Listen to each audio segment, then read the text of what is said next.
Turismo é uma indústria dinâmica que cambia constantemente segundo trend mundial. Por lograr que da desarrollar, é importante para seguir inspirar talento na nova padrão da indústria, maneira de setor de venda e joieria.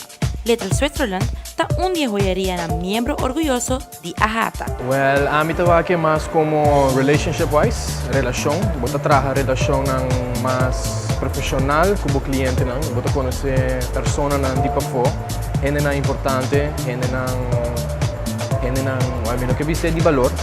Pero gente na importante, bota conhecer e esse também te ajudava mesmo. O sector retail está queda importante para o turismo, pois para cada ano a trope, nos islas de sigue atrair turistas que chega para fazer compras, especialmente no sector de joias.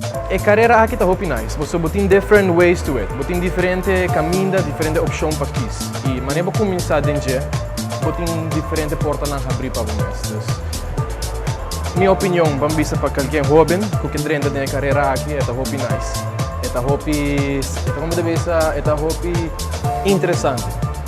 Interessante, porque você nunca sabe o que acaba, você nunca sabe product-wise, product knowledge-wise, o que lo bem depois, o que tem novo também de mercadeio de futuro. Para a outra importante para nos cuidar é matéria-prima número 1 para o turismo, nos rendena e nos amabilidade.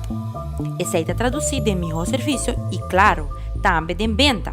A maneira que nós tratamos turista está bem no nosso coração mesmo, da maneira que nós vamos lançar.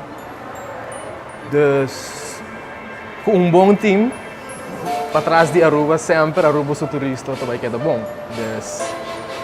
I see it really clearly. Talento novo e jovem é uma que agora percurá para elevar, desenvolver e inovar na indústria turística. A Hata está orgulhoso de seus membros, aportando todo dia de oferecer produtos de qualidade.